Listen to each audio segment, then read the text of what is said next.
As 7 verdades que todo cristão precisa saber. E se você está vivendo o cristianismo sem conhecer as verdades que tornam tudo real? As Escrituras nos dizem em João 8,32: conhecerão a verdade, e a verdade os libertará. Você já sentiu que sua vida cristã é mais sobre regras do que sobre liberdade? Mais sobre esforço do que sobre graça? Mais sobre tentar agradar a Deus do que sobre descansar no que Ele já fez? E se isso acontece porque você ainda não conhece as 7 verdades fundamentais que separam o cristianismo verdadeiro de religiosidade vazia? E se tudo o que você está lutando para alcançar já foi estabelecido para você, mas ninguém te ensinou a viver nisso? Se você respondeu sim, você não está sozinho. Pesquisas mostram que 82% dos cristãos não conseguem articular as doutrinas básicas da fé e vivem em insegurança espiritual por falta de conhecimento bíblico sólido. Neste vídeo você vai descobrir as 7 verdades que todo cristão precisa saber para viver em liberdade. Por que conhecer doutrina não é opcional, mas essencial para a vida transformada. Como cada verdade destrói uma mentira específica que te mantém preso. O protocolo prático para viver cada verdade no dia a dia.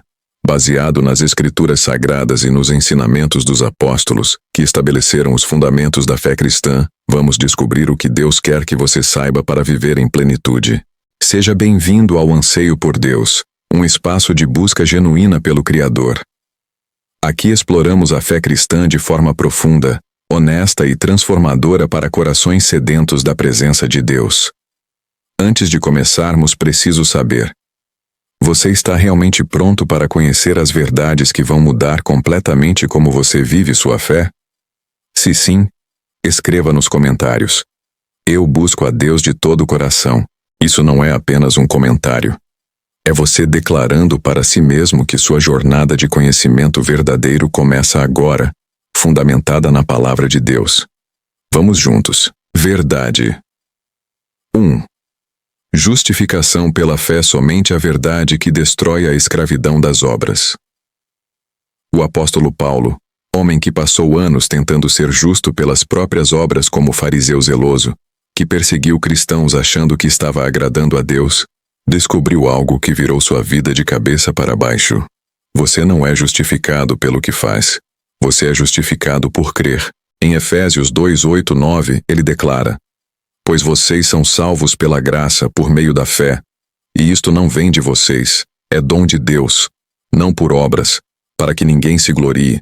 Imagine que você está tentando pagar uma dívida de 10 bilhões de reais com moedas de 1 centavo. Cada boa obra que você faz, cada oração, cada jejum, cada ato de bondade, é como colocar mais 1 centavo na pilha. Você pode trabalhar a vida inteira e nunca, jamais, vai quitar essa dívida. Mas então alguém entra e diz: a dívida está paga. Totalmente. Por outra pessoa. Você só precisa aceitar. Não é metáfora.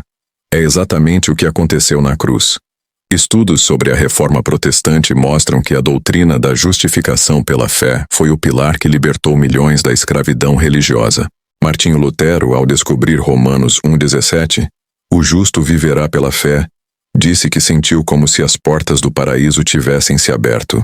E você vai entender daqui a pouco porque essa é a primeira verdade, o fundamento de tudo. O problema é que a maioria dos cristãos vive tentando ganhar o que já foi dado. Enquanto milhões acordam tentando ser bons o suficiente para Deus, poucos realmente entendem que justificação não é recompensa por esforço, mas dom recebido por fé. Observe ao seu redor. Quantas pessoas na igreja vivem exaustas tentando merecer o amor de Deus? Quantos medem espiritualidade por quantidade de orações, leituras bíblicas, dias de jejum? Quantos vivem com medo de que, se não fizerem o suficiente, Deus vai rejeitá-los? Paulo escreve em Romanos 3:28. Pois sustentamos que o homem é justificado pela fé, independente da obediência à lei.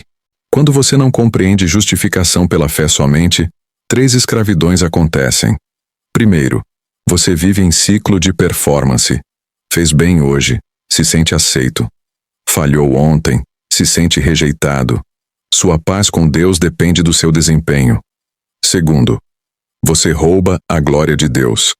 Quando você pensa que suas obras contribuem para a salvação, você está dizendo que a cruz não foi suficiente. Terceiro, você nunca tem certeza.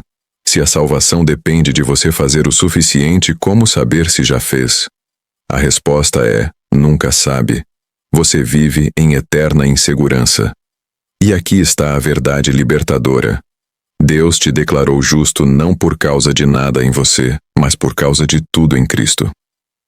Se você sentiu alívio ou até culpa pensando em todas as vezes que tentou merecer, você está tocando na graça. A religião ensina que você precisa fazer. O Evangelho proclama que Cristo já fez. Mas Deus nos revela através de sua palavra que justificação é declaração legal instantânea, não processo gradual. Romanos 5:1 diz: Tendo sido, pois, justificados pela fé, temos paz com Deus. Aplicação prática da verdade. 1. Toda manhã, antes de qualquer obra, declare: eu sou justo diante de Deus não por minhas obras, mas pela fé em Cristo. Meu valor não depende do que faço hoje. Quando falhar, não ore. Deus me perdoa para que eu seja aceito de novo. Ore. Deus, eu falhei. Mas minha justificação não mudou. Eu continuo justo em Cristo. Quando tiver vitória, não pense: agora Deus me ama mais. Pense: essa vitória fluiu da justiça que já tenho, não para ganhar justiça.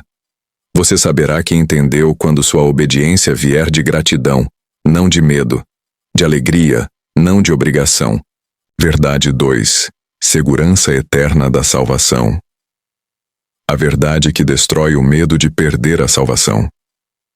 João, o discípulo que Jesus amava, que recostou a cabeça no peito de Cristo na última ceia, que presenciou a crucificação e a ressurreição, escreveu suas cartas para que cristãos tivessem certeza absoluta. Em 1 João 5,13, ele declara: Escrevi estas coisas a vocês que creem no nome do Filho de Deus, para que saibam que têm a vida eterna. Não para que esperem ter, não para que talvez tenham, para que saibam que têm. Imagine que você está em um avião.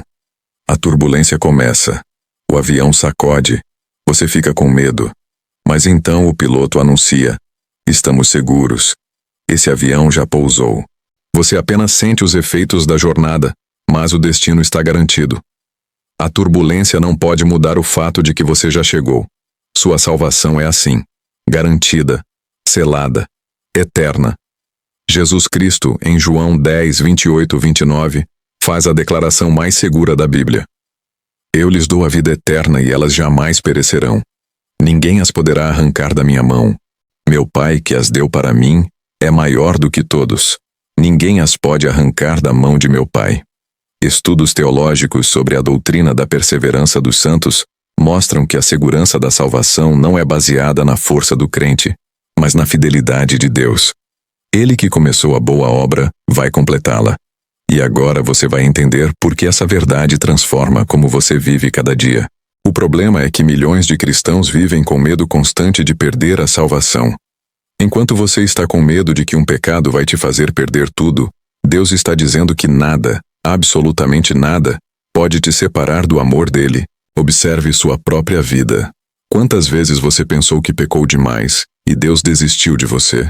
Quantas vezes você teve medo de que dessa vez foi longe demais? Quantas noites você dormiu inseguro sobre seu destino eterno? Paulo escreve em Romanos 8, 38, 39, pois estou convencido de que nem morte nem vida, nem anjos nem demônios, nem o presente nem o futuro, nem quaisquer poderes, nem altura, nem profundidade, nem qualquer outra coisa na criação será capaz de nos separar do amor de Deus que está em Cristo Jesus, nosso Senhor. Quando você não compreende a segurança eterna, 3 prisões acontecem. Primeiro, você vive em terror espiritual. Cada pecado é potencialmente o fim. Cada falha é ameaça de condenação eterna. Segundo, você não cresce em santidade. Paradoxalmente, quem tem medo de perder a salvação peca mais, porque vive em desespero, não em amor. Terceiro, você desconfia do poder de Deus, como se o sangue de Cristo fosse suficiente para salvar, mas não para manter salvo. E aqui está a verdade consoladora. Sua salvação não depende de você segurar Deus. Depende de Deus segurar você, e Ele nunca solta. Se você sentiu um peso saindo dos ombros, você está experimentando o descanso da graça. A religião te mantém em medo. O Evangelho te estabelece em segurança. Mas Deus nos revela através de sua palavra que quem Ele salvou, Ele preserva até o fim. Filipenses 1:6 diz: Estou plenamente certo de que aquele que começou boa obra em vocês vai completá-la até o dia de Cristo Jesus. Aplicação prática da verdade, paz. Quando pecar, não pense: perdi minha salvação. Pense: sou filho que falhou, não escravo que foi expulso. Confesse e volte imediatamente à comunhão. Quando duvidar, leia João 10, 28, 29 em voz alta. Declare: eu estou na mão de Jesus e na mão do Pai. Ninguém pode me arrancar. Quando o inimigo acusar que você pecou demais, responda. Romanos 8:1 diz que não há condenação para os que estão em Cristo. Eu estou em Cristo, portanto não há condenação sobre mim. Você saberá que entendeu quando parar de viver com medo de Deus e começar a viver em intimidade confiante com Ele. Verdade 3. Presença permanente do Espírito Santo, a verdade, que destrói a busca desesperada. Por mais de Deus, Jesus Cristo, na noite antes de ser crucificado, consolou seus discípulos com uma promessa revolucionária. Em João 14, 16, 17, ele declara: E eu pedirei ao Pai, e ele lhes dará outro conselheiro para estar com vocês para sempre, o Espírito da verdade. O mundo não o pode receber, porque não o vê nem o conhece. Mas vocês o conhecem, pois ele vive com vocês e estará em vocês. Para sempre. Não às vezes. Não quando você ora bastante. Para sempre. Imagine que você está em uma sala escura procurando uma lanterna. Você tateia, tropeça, se machuca, grita por luz. Mas então alguém liga o interruptor e você percebe: a luz estava lá o tempo todo. Você não precisava buscá-la.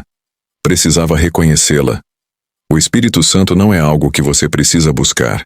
Ele já habita em você permanentemente desde o momento em que você creu. Paulo escreve em 1 Coríntios 6,19. Acaso não sabem que o corpo de vocês é santuário do Espírito Santo que habita em vocês, que lhes foi dado por Deus? Estudos sobre a doutrina do Espírito Santo mostram que 76% dos cristãos não entendem que a presença do Espírito não é medida por sentimentos ou experiências emocionais, mas é realidade objetiva baseada na promessa de Deus. E você vai entender daqui a pouco porque essa verdade muda completamente como você ora e busca a Deus. O problema é que a maioria dos cristãos vive buscando o que já possui. Enquanto você está orando, pede para o Espírito vir, descer, se manifestar. Deus está dizendo: Ele já está em você, permanentemente, desde que você creu. Observe ao seu redor. Quantas pessoas na igreja buscam experiências emocionais como prova da presença de Deus? Quantos medem espiritualidade por arrepios, choros, manifestações físicas? Quantos vivem em ciclos de sentir a presença e depois perder a presença? Jesus prometeu em Mateus 28:20: E eu estarei sempre com vocês, até o fim dos tempos.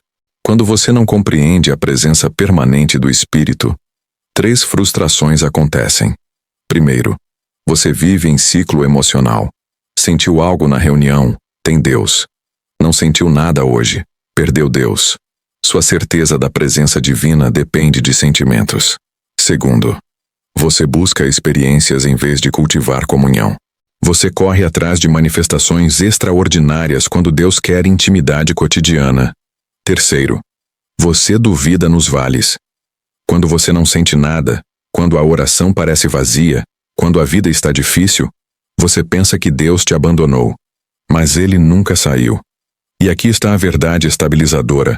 A presença de Deus em você não depende do que você sente. Depende do que Deus prometeu. E Deus não mente. Se você está cansado de correr atrás de experiências que vêm e vão, você está pronto para descansar na presença que nunca sai. Mas Deus nos revela através de sua palavra que o Espírito Santo não é visitante. Ele é morador permanente. Efésios 1:13 e 14 diz: Tendo nele crido, vocês foram selados com o Espírito Santo da promessa, que é a garantia da nossa herança. Selado. Garantido. Permanente. Aplicação prática da verdade. 3. Toda manhã, não ore. Espírito Santo vem. Ore. Espírito Santo, eu reconheço que você habita em mim. Ensina-me a viver consciente da sua presença. Quando não sentir nada, declare: meus sentimentos não determinam a realidade. Deus prometeu estar comigo sempre. Ele está aqui agora, mesmo que eu não sinta. Cultive comunhão constante, não experiências extraordinárias. Fale com Deus ao longo do dia. Reconheça sua presença nas coisas simples. Viva consciente de que você carrega o Espírito Santo onde quer que vá. Você saberá que entendeu quando parar de buscar a presença de Deus e começar a viver da presença de Deus que já está em você. Verdade. 4. Autoridade espiritual do crente. A verdade que destrói a passividade espiritual Jesus Cristo, após ressuscitar dos mortos, após vencer Satanás, morte e inferno, não guardou a autoridade para si. Ele a delegou.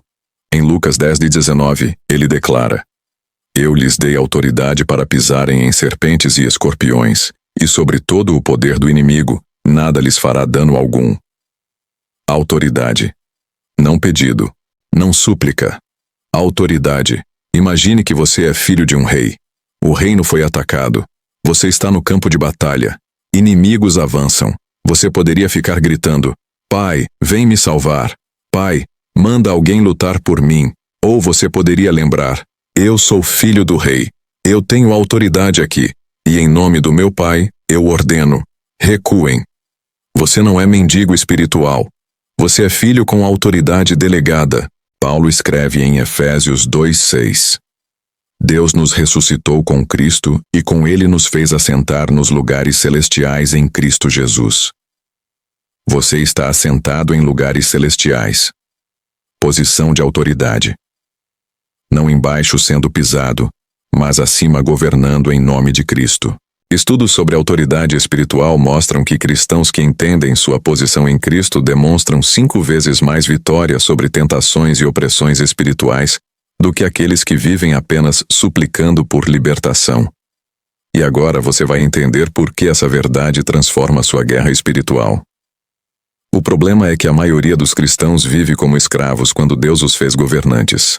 Enquanto você está suplicando que Deus expulse o diabo, Deus está dizendo: eu já te dei autoridade.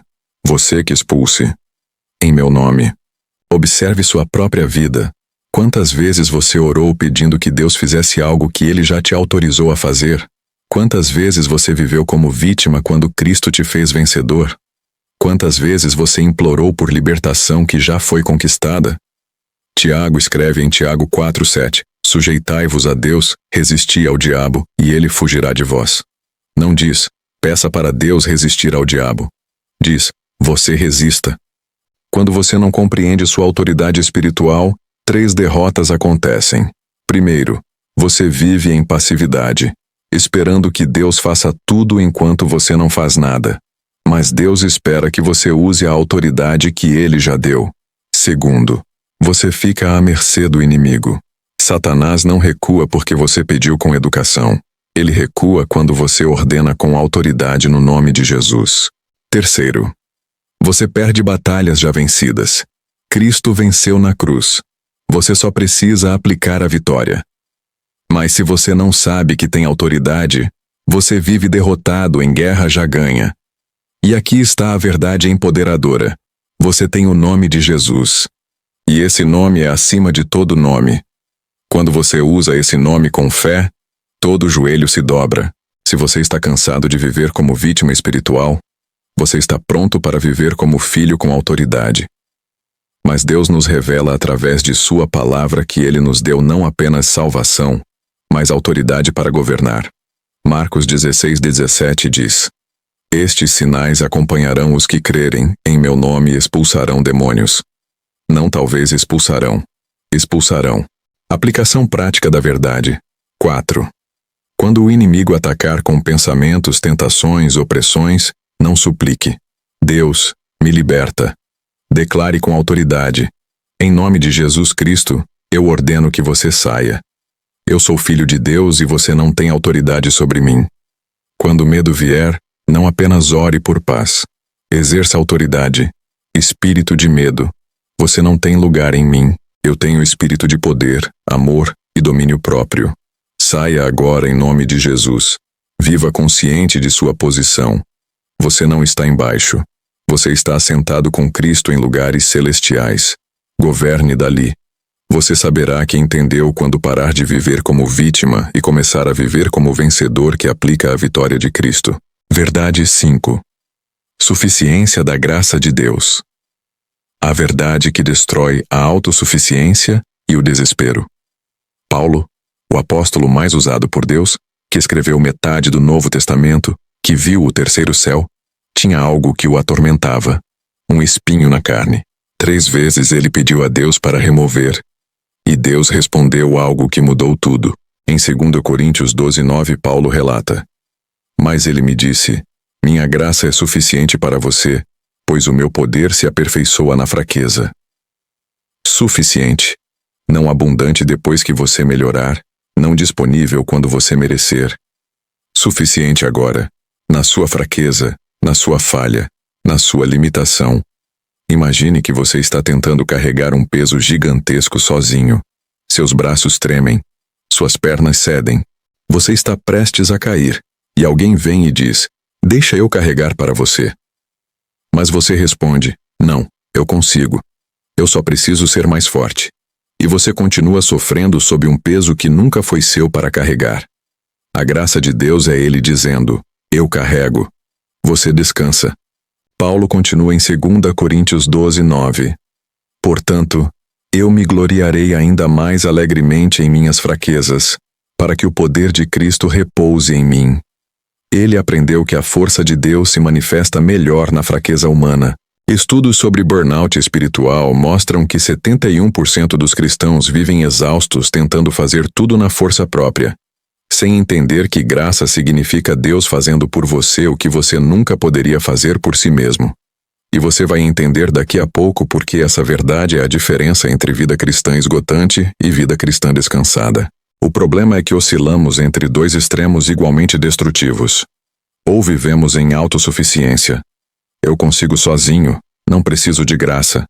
Ou vivemos em desespero. Eu sou fraco demais. Nunca vou conseguir. Observe sua própria vida. Quantas vezes você tentou vencer um pecado na força própria e falhou repetidamente? Quantas vezes você se sentiu fraco demais para fazer o que Deus pedia? Quantas vezes você esqueceu que a graça de Deus é suficiente para sua insuficiência? Paulo escreve em Filipenses 4:13. Tudo posso naquele que me fortalece. Não tudo posso sozinho. Não tudo posso se eu tentar bastante. Tudo posso naquele que me fortalece. Quando você não compreende a suficiência da graça, 2 tragédias acontecem. Primeiro, você vive esgotado, tentando ser santo sozinho, tentando amar sozinho, tentando vencer sozinho. Quando Deus oferece graça, poder capacitador, para fazer através de você o que você não pode fazer sozinho. Segundo, você desiste. Quando você percebe que não consegue sozinho, mas não sabe que a graça é suficiente, você conclui que é impossível. E desiste de áreas inteiras da vida cristã. E aqui está a verdade libertadora. Você não precisa ser forte. Você precisa reconhecer sua fraqueza e deixar a graça de Deus ser sua força. Se você está exausto de tentar ou desesperado por falhar constantemente, você está pronto para experimentar o descanso da graça suficiente. Mas Deus nos revela através de sua palavra que sua graça nunca acaba, nunca é insuficiente, nunca precisa ser merecida. Hebreus 4:16 diz: Portanto, aproximemo-nos do trono da graça com toda a confiança, a fim de recebermos misericórdia e encontrarmos graça que nos ajude no momento da necessidade. Graça que nos ajude no momento da necessidade. Não antes, não depois, no momento exato. Aplicação prática da verdade. 5. Quando enfrentar algo impossível, não diga, eu não consigo. Diga, eu não consigo sozinho, mas a graça de Deus é suficiente. Deus, Eu dependo totalmente de você. Quando falhar, não pense, eu sou fraco demais. Pense, minha fraqueza é onde o poder de Cristo se aperfeiçoa. Deus, obrigado porque sua graça é suficiente mesmo aqui. Pare de tentar ser autossuficiente. Viva a independência consciente. Cada manhã, Deus, eu preciso da sua graça hoje. Eu não posso viver a vida cristã sozinho. Capacita-me. Você saberá que entendeu quando sua fraqueza não te desesperar mais, mas te levar a buscar graça. Quando você parar de tentar provar que é forte e descansar em Deus que é forte. Verdade 6. Identidade como filho, não servo à verdade que destrói o medo e a religiosidade. Jesus Cristo contou uma parábola devastadora sobre 2 filhos. O mais novo desperdiçou tudo em vida dissoluta. O mais velho trabalhou duro, obedeceu todas as regras. Quando o mais novo voltou, o pai celebrou. E o mais velho, furioso, revelou o problema. Lucas 15:29. Há tantos anos tenho trabalhado como um escravo ao teu serviço e nunca desobedeci às tuas ordens. Trabalhado como escravo. Essa é a tragédia. Ele era filho, mas vivia como escravo. Imagine que você é filho de um bilionário. Você tem acesso a tudo. Mas você se esquece disso e passa a vida trabalhando como empregado da casa, comendo restos, dormindo no porão. O pai vem e diz: Filho, por que você vive assim? Tudo que é meu é seu. Você não é empregado. Você é filho.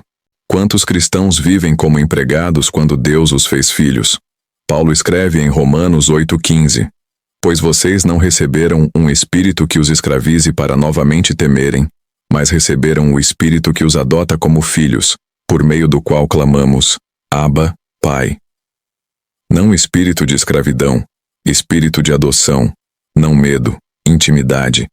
Estudos sobre relacionamento com Deus mostram que 88% dos cristãos se relacionam com Deus primariamente como servos tentando agradar patrão, não como filhos desfrutando do amor de pai.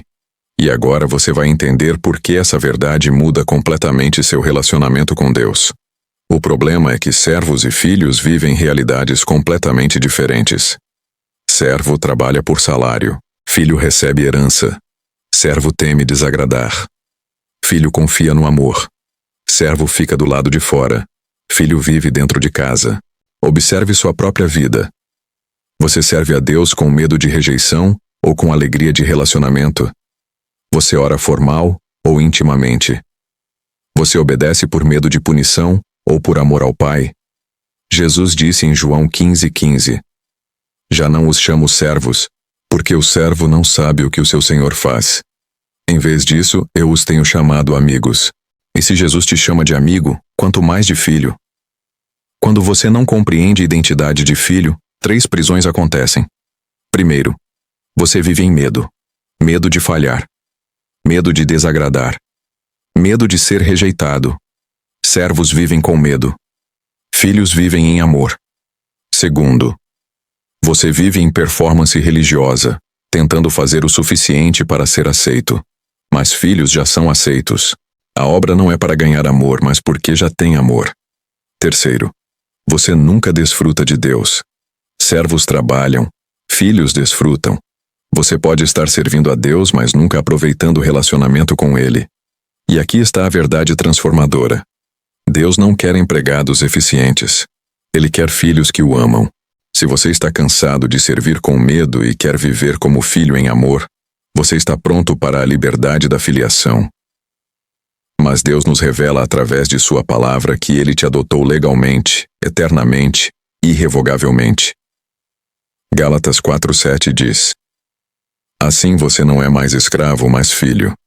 E por ser filho, Deus também o tornou herdeiro. Não é mais mudança permanente. De escravo para filho. De medo para amor. De religião para relacionamento. Aplicação prática da verdade 6. Toda manhã, declare: Eu não sou servo tentando agradar patrão. Eu sou filho amado por pai. Tudo que faço hoje flui de amor, não de medo. Quando orar, não comece formal. Comece íntimo. Pai, Abba, papai. Use linguagem de filho, não de empregado. Quando falhar, não pense: Deus está decepcionado com seu servo. Pense: Pai, eu falhei. Mas você me ama como filho. Eu confesso e volto para casa, não com medo, mas com confiança no seu amor. Você saberá que entendeu quando sua obediência brotar de amor, não de medo. Quando você servir com alegria de filho, não com terror de escravo. Verdade 7. A obra está consumada, a verdade que destrói a tentativa de completar o que Cristo já terminou. Jesus Cristo, pregado na cruz, sangrando, morrendo, proferiu 6 palavras que mudaram a eternidade. João 19:30. Está consumado. Não está quase pronto. Não está em andamento. Está consumado. Terminado. Completo. Pago. Imagine que você está tentando terminar uma casa que já foi construída completamente. Você pega tijolo, martelo, pregos e tenta adicionar algo.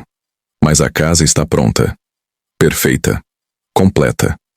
Sua tentativa de melhorar não adiciona valor. Na verdade, insulta o arquiteto que já terminou a obra-prima.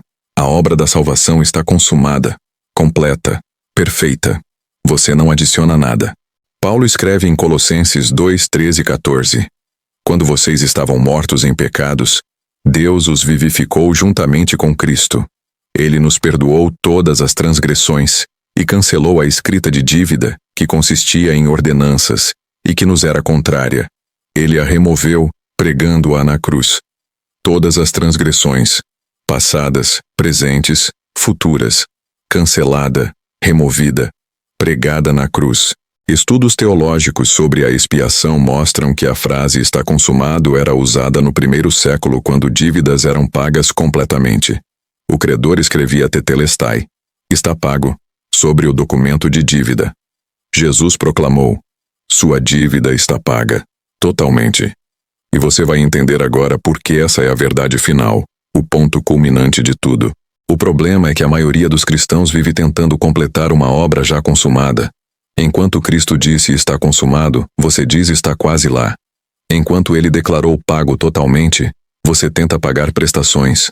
Enquanto ele terminou, você continua trabalhando. Observe sua própria vida.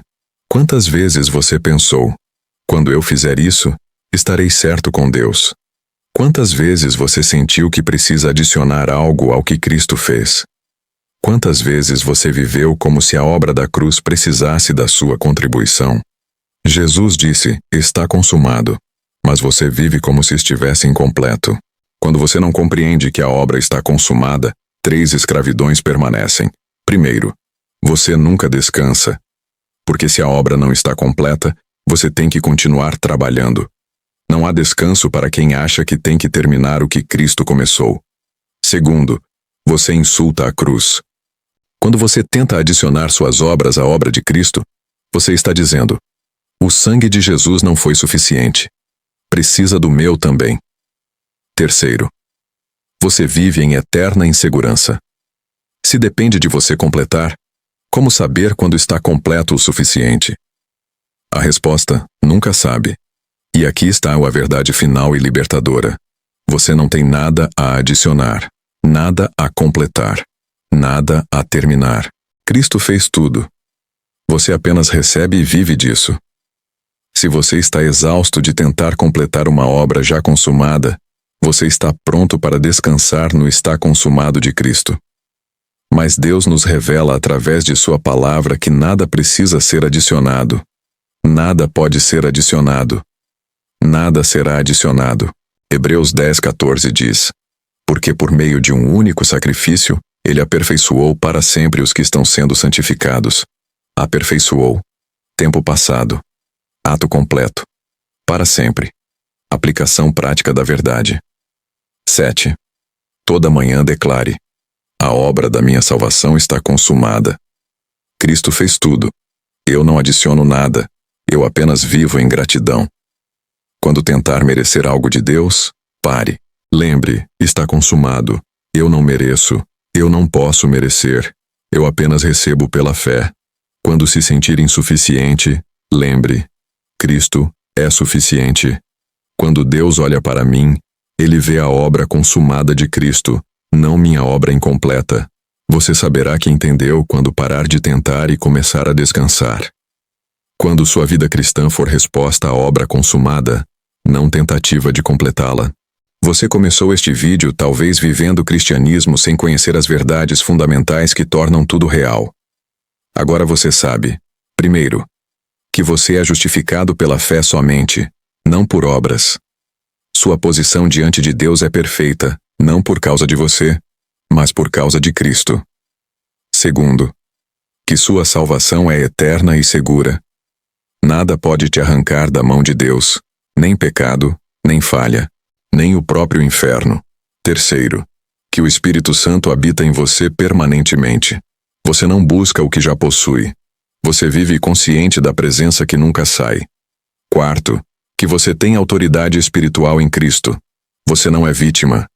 Você é vencedor que aplica a vitória de Cristo com autoridade delegada. Quinto, que a graça de Deus é suficiente. Sua fraqueza é onde o poder de Cristo se aperfeiçoa. Você não precisa ser forte. Você precisa depender do forte. Sexto, que você é filho, não servo. Você não vive em medo de rejeição, mas em amor de filiação. Seu relacionamento com Deus é intimidade, não religiosidade. Sétimo, que a obra está consumada. Cristo fez tudo. Você não adiciona nada. Você descansa na obra terminada e vive em gratidão. Essas não são apenas doutrinas teológicas. São verdades que libertam, que transformam, que estabelecem, que capacitam. Se você esquecer tudo o que foi dito, lembre-se disso. Conhecer a verdade não é opcional. É o que separa cristianismo verdadeiro de religiosidade vazia. É o que liberta. É o que transforma. Porque Deus não quer que você viva em ignorância. Ele quer que você viva em verdade, e a verdade liberta. Abraão conheceu a verdade de que Deus justifica pela fé e foi chamado amigo de Deus. Davi conheceu a verdade da graça e foi restaurado mesmo depois de adultério e assassinato. Paulo conheceu a verdade da obra consumada e viveu em liberdade radical mesmo em prisões romanas. Nenhum deles viveu em religiosidade. Todos viveram em verdade que liberta, e é isso que você precisa levar daqui. As 7 verdades que todo cristão precisa saber não são informação, são libertação. Quando você conhece, você é livre. Quando você vive nelas, você experimenta cristianismo real. A maioria vai continuar vivendo em ignorância das verdades fundamentais. Você não. Porque agora você conhece, e conhecer a verdade é o que te liberta. Agora quero saber de você. Qual das 7 verdades mais impactou você hoje? Nos comentários, conte qual verdade você mais precisava ouvir e como ela mudou sua perspectiva. Não precisa ser longo. Só seja honesto. Eu leio cada comentário e respondo muitos deles. E se você realmente está comprometido com viver nas 7 verdades que libertam, escreva. Eu busco a Deus de todo o coração. Não é apenas comentário. É você declarando que sua vida cristã será fundamentada em verdade, não em religiosidade vazia. Se chegou até o final, parabéns. 71% param no meio de vídeos doutrinários profundos. Isso prova que você tem fome genuína de conhecimento verdadeiro que transforma. Comente. Eu conheço a verdade, e a verdade me liberta para marcar esse momento de descoberta. E se quer se aprofundar ainda mais nas verdades transformadoras, eu recomendo o próximo vídeo sobre como a cruz mudou sua identidade para sempre. Link na descrição. As Escrituras nos dizem, em João 8:31-32, se vocês permanecerem firmes na minha palavra, verdadeiramente serão meus discípulos, e conhecerão a verdade, e a verdade os libertará. Conhecer a verdade não é luxo, é necessidade, é o que liberta, é o que transforma, é o que estabelece. No fim, a diferença entre cristianismo real e religiosidade vazia é conhecimento da verdade. Você agora conhece as 7 verdades fundamentais. Sempre estiveram na palavra de Deus. Agora é hora de viver nelas. Que Deus te abençoe e te guarde, filho amado que conhece a verdade. Até breve. Nova criação estabelecida em fundamentos sólidos. Até breve.